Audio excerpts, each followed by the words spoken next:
Bismillahirrahmanirrahim. Assalamualaikum warahmatullahi wabarakatuh. Teman-teman semua, kita lanjutkan bahasannya tentang struktur atom ya. Masih di tentang struktur atom, kita akan lihat pendapat peneliti yang lainnya, yaitu pendapat seorang fisikawan Perancis nama Louis de Broglie. Pendapatnya dikenal dengan hipotesa de Broglie. Oke. Apa pandangan de Broglie tentang struktur atom? Jadi sampai akhir abad 19 bahwa ketika kita mempelajari atom, kita menganggapnya atau elektron, struktur elektron itu kita menganggapnya elektron yang bergerak itu sebagai suatu partikel. Nah, tetapi kemudian de Broglie mengusulkan untuk untuk menerangkan elektron itu bukan sebagai partikel, tapi sebagai suatu gelombang. Seperti itu ya. Seperti halnya gelombang, jadi elektron itu, elektron sebelumnya dianggap sebagai partikel saja, namun oleh de Broglie diusulkan elektron juga punya sifat sebagai gelombang, seperti hanya cahaya. Dia punya sifat gelombang, tapi juga punya sifat sebagai partikel. Nah, kenapa elektron kok tidak seperti itu? Gitu ya, itu menurut de Broglie usulannya. Nah, pandangan elektron atau materi itu sebagai gelombang itu kalau dulu hanya hipotesis saja, makanya tadi judulnya hipotesis de Broglie. Tetapi saat ini informasi tentang gelombang sebagai hakikat dari suatu materi itu banyak diterapkan untuk berbagai aplikasi. Di antaranya kalau mau melihat bagaimana bentuknya virus atau bentuknya bakteri. Seperti yang sekarang ini banyak disimulasikan kan ya, ada virus corona COVID-19. Seperti itu, bagaimana interaksinya dengan tubuh kita gitu ya, dengan sel-sel yang ada di dalam tubuh kita, nyerangnya bagaimana gitu. Itu bisa digambarkan dengan ini, memanfaatkan sifat elektron atau sifat materi itu sebagai suatu gelombang. Oke. Dengan kemajuan teknologi bisa dibuktikan seperti itu ya. Oke, sekarang kita lihat teorinya de Broglie. Teorinya de Broglie itu dikenal juga dengan teori dualisme. Dualisme sifat gelombang dan partikel. Tadi ya, usulannya kalau cahaya mempunyai sifat sebagai yang awalnya gelombang punya sifat sebagai partikel, tentu saja partikel yang kecil pun termasuk elektron di dalamnya itu juga punya sifat sebagai gelombang. Ya. Kemudian nanti ada istilah panjang gelombang de Broglie yang dihitung dengan rumus ini. Dari mana rumus ini didapatkan? Mari kita lihat pembuktian matematikanya ya.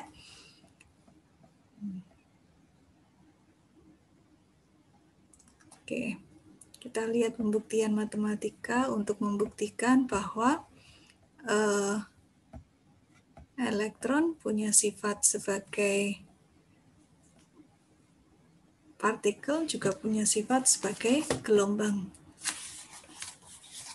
Oke. Sebelumnya kita kenal rumus ini. Orang dewasa saja sekarang anak-anak kecil tahu rumus ini. E sama dengan yang jelas ya.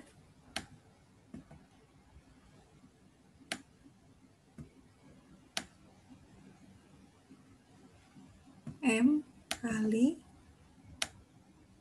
C kuadrat. Saudara juga tahu kan rumus relativitas Einstein ini?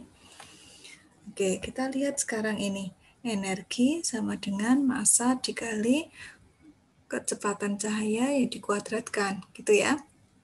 Nah, di sini ada besaran M atau massa, gitu ya. Ini persamaan matematis yang menunjukkan bahwa suatu elektron punya sifat, atau materi punya sifat, ya memang elektron bersifat sebagai partikel gitu ya. Elektron kan punya massa tertentu ya. Kemarin energinya ketika ada transisi elektronik sudah kita hitung. Seperti itu kan ya. Transisi elektronik itu melibatkan perpindahan energi gitu kan ya. Kemudian panjang gelombangnya bisa kita tentukan gitu ya. Seperti itu, ini transisi elektroniknya. Nah, transisi elektronik kalau juga kemarin dibuktikan salah satu keunggulannya teori atom Bohr adalah bisa mengukur energi ionisasi pertama atom hidrogen. Seperti itu ya. Jadi ini ada besaran namanya massa. Elektron juga punya massa ya, proton juga punya, nanti jadi massa atom gitu ya. Ini persamaan matematik bahwa elektron punya massa tertentu atau dia sebagai partikel. Oke.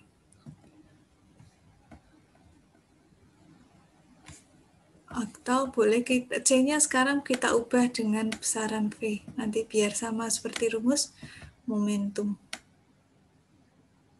M, C-nya kita ganti dengan V ya. V kuadrat. Artinya masih sama kecepatan. Tapi ini kecepatan cahaya ya, yang C itu ya. Ini juga kecepatan. Oke, kita buktikan bahwa elektron juga punya sifat sebagai gelombang. Gelombang itu berarti punya frekuensi, punya panjang gelombang gitu kan ya. Nah, kemarin waktu menghitung energi transisi elektron kita juga kenal dengan rumusan ini. E sama dengan H kali nu. Nu ini artinya frekuensi ya. Oke, sementara frekuensi itu sama dengan H kali C per lambda. Oke, gitu ya. Ini ada E sama dengan MC kuadrat, ini sama dengan E sama dengan H kali C per lambda. Oke, sekarang kita buat, kalau E sama-sama E ya, boleh kita tulis sekarang seperti ini. M kali C kuadrat sama dengan H kali C per lambda. Itu kan ya? Nah, kalau kita mau cari lambdanya seperti apa?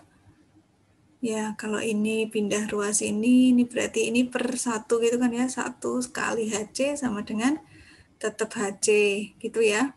Ini kalau pindah ruas berarti sama juga dengan M kali C kuadrat kali panjang gelombang gitu ya. Oke, kalau boleh kita tulis ulang dengan seperti ini. E sama dengan H atau panjang gelombang sama dengan H kali C per M C kuadrat gitu ya. Oke, sekarang ini C, ini juga C. Kita coret salah satu C-nya. Nih, kita coret 1, maka di sini tinggal 1 kan ya. Boleh kita tuliskan ulang dengan nanti H kali M kali C. Atau kalau ini C-nya mau diganti dengan V, boleh kita tuliskan nanti jadi rumus yang ada di PPT tadi, yaitu saya tulisnya di sini saja ya, di sampingnya.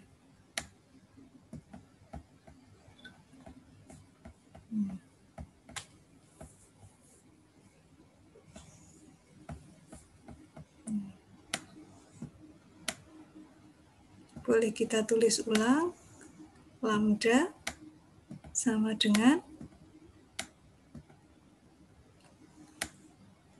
per M kali V. Ketemu rumus tadi. Lambda sama dengan H per MV. Lambda di sini kita kenal dengan panjang gelombang de Broglie. Ini ya. Ini sama dengan panjang gelombang de Broglie. Gak susah nulisnya nih ya. Panjang gelombang de Broglie. Itu diturunkan dari persamaan matematis tadi. Dari sini buktinya ini elektron itu punya massa tertentu ya, jadi dia sebagai partikel memang seperti itu. Rumusan ini juga menunjukkan bahwa elektron punya sifat sebagai gelombang, punya frekuensi, punya panjang gelombang tertentu. Dari penurunan rumus keduanya ini, kombinasi keduanya, kita bisa peroleh panjang gelombang, ya, panjang gelombang de Broglie, seperti itu ya. Itu didapatkan dari itu. Oke. Itu pembuktian secara matematika ya. Oke, sekarang kita balik lagi ke slide-nya.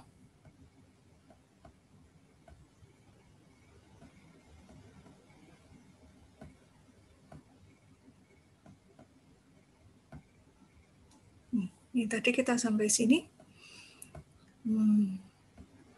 Ya.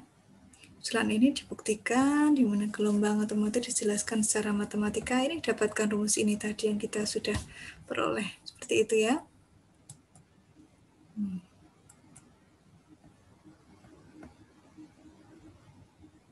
Oke. Berikutnya tadi sudah kita sama seperti penjelasannya seperti tadi ya. E sama dengan H kali frekuensi KHJ per lambda sehingga atau P sama dengan H kali H per panjang gelombang. P ini tadi M kali V itu sama dengan P momentum. Seperti itu ya. Kemudian menariknya lagi saat mengusulkan hipotesisnya ini, de Broglie itu belum punya bukti apa-apa. Buktinya itu kalau sebagai materi bukan de Broglie yang membuktikan, tapi sebelumnya yaitu ada efek foto listrik. Itu ya bukti elektron sebagai partikel. Kemudian elektron sebagai gelombang ketika itu belum ada bukti ilmiahnya. Dari kemudian Bell Labs ini ya, atau Davison dan Gamer itu seorang peneliti fisika ya, seorang fisikawan membuktikan bahwa seperti halnya sinar X ya, maka tadi gelombang atau elektron itu bisa berinteraksi dengan senyawa kristalin seperti halnya sinar X. Nanti dia di ini. Ini ada dua gambar ya. Yang atas itu X-ray diffraction. Jadi kalau ada suatu materi kristal disinar dengan sinar X, dia akan mengalami difraksi. Ini gambar difraksinya. Ternyata elektron juga punya sifat seperti itu. Kalau elektron ditembakkan pada suatu benda kristalin, maka dia juga akan terdifraksi. Itu buktinya Davison and Gamer. Seperti itu ya. Di tempat terpisah, pembuktian bahwa elektron sebagai gelombang itu juga dilakukan oleh peneliti lain. Nanti kita lihat siapa itu penelitinya ya. Ini persamaan matematisnya sudah kita peroleh sama seperti tadi. Nanti saudara lihat sendiri ya. Oke. Kemudian ini bukti bahwa elektron bersifat sebagai partikel. Saudara bisa buka buku kimia dasarnya dulu ya. Ini bukti elektron sebagai gelombang. Percobaannya Davison Gamer tadi. Oke. Ini dual nature of light. Ini mau menunjukkan lagi bukti bahwa elektron itu bertindak sebagai materi dan juga cahaya. Materi dan juga gelombang gitu ya, seperti halnya cahaya. Ini sifat gelombangnya ini wave behavior, ini particle behavior ini. Gelombang berinterferensi, partikel bertumbukan gitu ya, itu menyebabkan interferensi juga. Ini waves diffract, particle effuse, sama maksudnya ya. Seperti itu, dual nature of light. Seperti itu. Ini tadi kan percobaan pembuktian bahwa elektron itu sebagai gelombang itu oleh Davison and Gamer ya. Ini ada peneliti yang lain juga di tempat terpisah, tapi temuannya kok sama. Tadi tentang difraksi tadi. Gitu ya. Difraksi dari gelombang elektron dan difraksi dengan sinar X. Penelitinya namanya G.P. Thomson. Yang menariknya lagi, belakangnya sama-sama Thomson ya. J.J. Thomson, G.P. Thomson. Apakah kebetulan saja seperti itu? Ya, ini kebetulan yang sangat bagus. J.J. Thomson itu gambarnya yang ini, dan dia adalah ayah dari G.P. Thomson. Jadi ini ayah dengan anak. Ini G.P. Thomson kecil ini. Keduanya ternyata sama-sama meneliti elektron. J.J. Thomson menemukan elektron sebagai partikel jauh sebelumnya ya, saat pada tahun 1895, dan dia dapat hadiah Nobel ketika itu. Kemudian G.P. Thomson sekian puluh tahun kemudian membuktikan elektron sebagai gelombang. Sepertinya dia juga dapat penghargaan. Seperti itu ya. Kalau ini G.P. Thomson, J.J. Thomson kan di Inggris. Tadi Davison Gamer itu di Amerika. Nah, beda tempat gitu, tapi membuktikan hal yang sama. Itu kalau yang dianggap benar seperti itu teori. Diteliti beberapa kali itu reliable ya, jadi tetap benar. Oke. Berarti dari pembahasan itu tadi materi bertindak sebagai gelombang dan elektron bertindak sebagai partikel dan gelombang sudah dibuktikan. Belakangan untuk meneliti tentang sifatnya elektron ketika mengelilingi inti atom lebih banyak digunakan behavior atau sifatnya partikel elektron itu sebagai suatu gelombang, gitu ya. Partikel behaving as waves, ya sebagai partikel juga sebagai gelombang. Ya, kalau kita lihat gelombang seperti ini, ya, elektron dalam mengelilingi inti itu kalau sebelumnya kan dianggap ini gambar yang ini oleh Niels Bohr kan dianggap punya lintasan tertentu yang berbentuk lingkaran, gitu ya. Nanti bisa ditentukan jari-jari atomnya, seperti itu ya lintasannya pasti. Nah, dengan usulannya de Broglie, sekarang orbitnya tidak lagi lingkaran, tapi tadi berupa gelombang ya. Dan gelombangnya itu berupa gelombang yang standing wave atau gelombang berdiri. Kalau di fisika, gelombang berdiri itu digambarkan yang atas ini. Ya seperti kalau di fisika itu ya memetik gitar, maka senarnya akan bergelombang gitu ya. Seperti itulah gelombangnya elektron saat mengelilingi inti atom. Lintasannya seperti itu. Jadi kita lihat sifatnya gelombang. Dia punya panjang gelombang gitu ya. Dia juga punya frekuensi, banyaknya ini panjang gelombang pada waktu tertentu gitu kan ya. Seperti itu. Punya amplitudo yaitu tingginya ini. Gitu ya. Kemudian usulannya de Broglie ini sebenarnya mau membuktikan teorinya Bohr sebenarnya. Jadi oleh Bohr itu setelah disampaikan teori Bohr itu banyak yang bertanya-tanya, kok bisa ya lintasannya berbentuk lingkaran seperti itu? Mengapa energi elektron atom hidrogen bersifat terkuantisasi? Mengapa elektron mengorbit hanya pada jarak tertentu di sekeliling atom? Gitu ya. Dan ketika itu jarak tertentu artinya ini nilai R jari-jari atom Bohr yang dulu sudah kita bahas, jarak dari pusat ini ke sini, seperti itu. Nah, ketika itu Bohr belum bisa menjelaskan ya dengan memuaskan peneliti yang lainnya, gitu ya.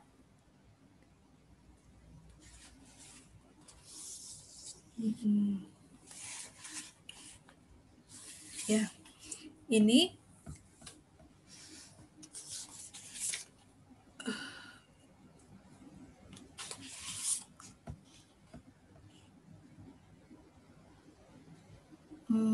tadi ya, mengapa kok energinya tidak mengapa energi elektron itu bersifat terkuantisasi, kemudian mengapa elektron mengorbit hanya pada jarak tertentu di sekeliling atom gitu ya.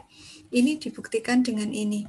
Lah, supaya energinya terkuantisasi seperti ini, untuk memenuhi sifat sebagai gelombang berdiri, maka jumlah panjang gelombang harus terkuantisasi, yang nilainya berupa bilangan bulat 1, 2, 3, 4. Ada lagi yang menggambarkannya seperti anak tangga.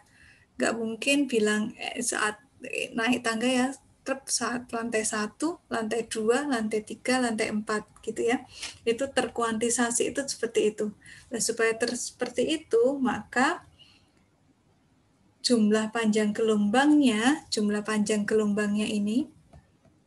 gelombangnya itu harus berupa bilangan bulat ini, supaya tadi membentuk gelombang berdiri tapi lintasannya memenuhi lingkaran itu ya, 2πr gini ya, maka panjang gelombang ini harus terkuantisasi, atau ini n ini harus berupa bilangan bulat. Nah, kalau pecahan seperti apa? Maka gelombangnya akan terputus seperti itu. Untuk itu, maka panjang gelombangnya harus sama dengan keliling lingkaran. Ini ya, 2P. Ini yang merah ini tadi orbitnya lingkaran ya, kemudian Bohr kan membuktikan gelombangnya seperti itu ya. Nah, supaya gelombangnya terus-menerus seperti ini, tidak putus seperti gambar B, itu seperti apa gitu ya. Syaratnya ini panjang gelombangnya itu harus banyak, dan banyaknya itu dengan n kali gitu ya. N-nya itu harus bilangan bulat. Nah, jumlah panjang gelombang yang ada itu harus sama dengan keliling lingkarannya. Seperti itu. Jadilah rumus secara matematis dituliskan seperti ini. 2πr itu keliling lingkaran, kemudian n kali ini lambda ini jumlah panjang gelombangnya. Itu ya. R adalah jari-jari orbit, lambda adalah panjang gelombang elektron, dan n adalah 1, 2, 3, 4. Karena n bilangan bulat, maka R hanya dapat memiliki nilai-nilai tertentu. Kemudian energi elektron bergantung pada ukuran orbit atau jari-jari elektron. Jika R-nya tadi bernilai tertentu, maka E juga tertentu. Seperti itu. Itu penjelasannya de Broglie tentang dualisme sifat elektron sebagai suatu partikel dan juga sebagai gelombang. Nah,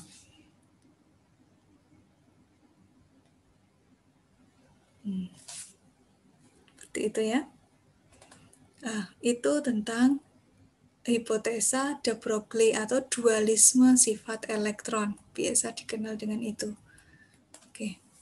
Berikutnya adalah ada peneliti lain namanya Heisenberg. Kalau tadi teori dualisme de Broglie, ini prinsip ketidakpastian Heisenberg atau Heisenberg's uncertainty principle. Nih, teori ketidakpastian ini juga membantu untuk menerangkan sifat dualisme dari cahaya, elektron, dan partikel-partikel yang lain. Ini gambarannya Heisenberg ya, masih muda ketika menyampaikan teorinya, sampai dapat Nobel ya, dan dia termasuk penerima model yang muda ketika itu. Oke. Apa yang disampaikan Heisenberg?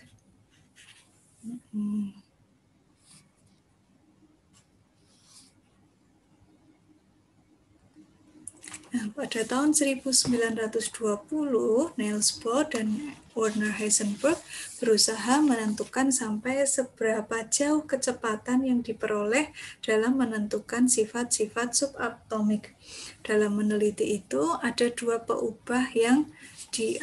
variabel yang berperan di situ, yaitu X atau kedudukan partikel, atau X ini bisa mewakili del R ya, R-nya karena tadi Bohr kan kalau lintasannya tertentu berarti punya R tertentu ya.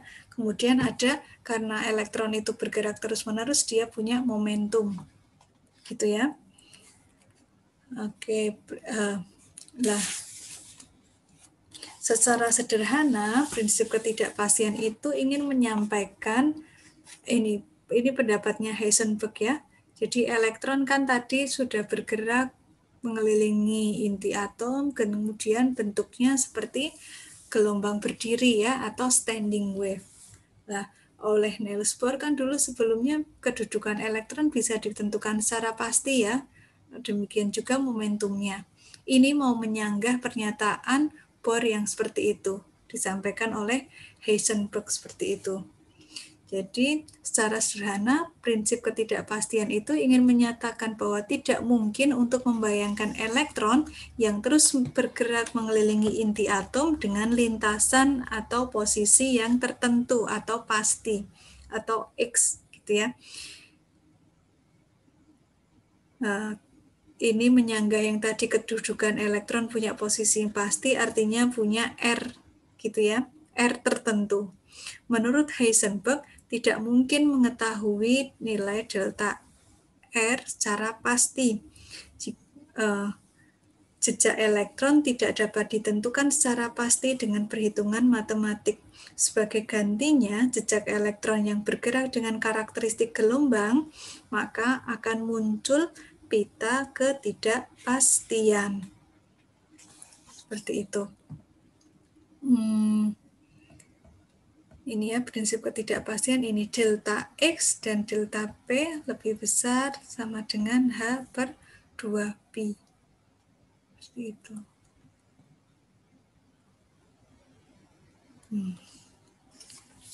Lah hukum itu akan berlaku, akan sangat tepat ketika partikelnya semakin kecil. Ya, kalau ukuran partikelnya besar, maka itu momentum atau delta X itu akan lebih susah lagi diperoleh. Seperti itu. Ya.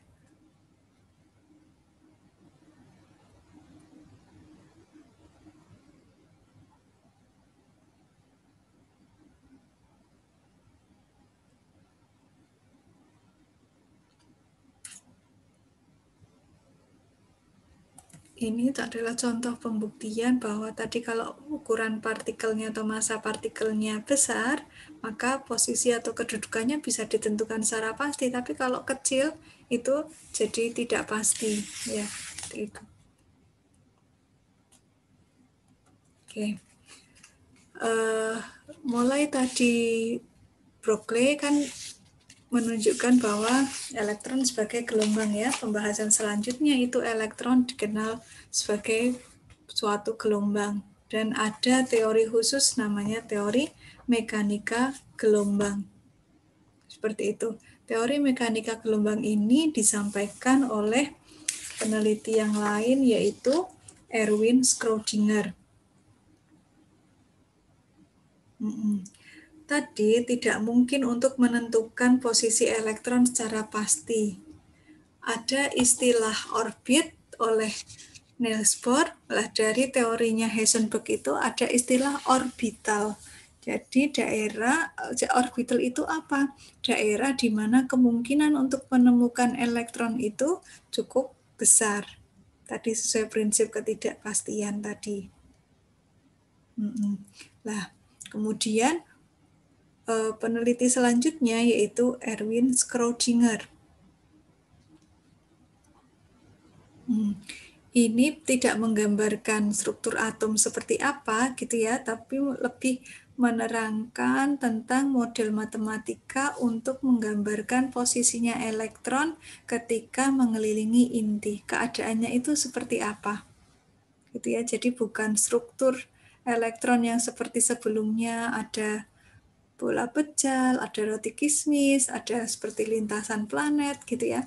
Tidak seperti itu, tapi jejaknya elektron ketika mengelilingi inti itu dimodelkan atau dibuat dengan persamaan matematis. Tadi ya, jejaknya atau kalau tahu jejaknya berarti tahu kemungkinan adanya elektron itu di mana ya, daerah dengan kemungkinan besar untuk mendapatkan elektron itu bisa didapatkan gitu ya tadi. Nah, itu berupa persamaan matematis yang cukup rumit, namanya fungsi gelombang. Ya, seperti fungsi gelombang tadi, gambar gelombang tadi kalau di fisika kan ada, atau matematika kan ada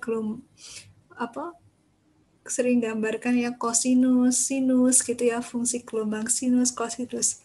Seperti itu juga dengan mekanika gelombang, fungsinya sama seperti itu.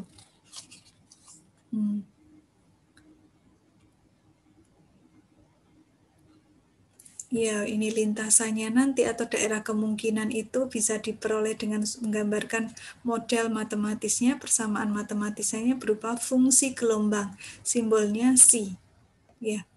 Psi mengandung 3 bilangan kuantum yang jika ditentukan akan diperoleh hasil berupa orbital.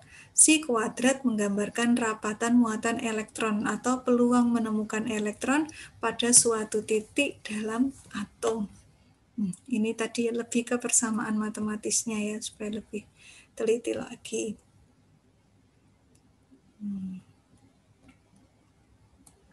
Oke.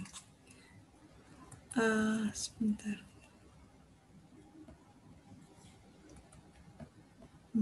Mungkin cukup sekian dulu, nanti di video berikutnya akan kami terangkan tentang fungsi gelombang, bagaimana pernyataannya. Seperti itu ya.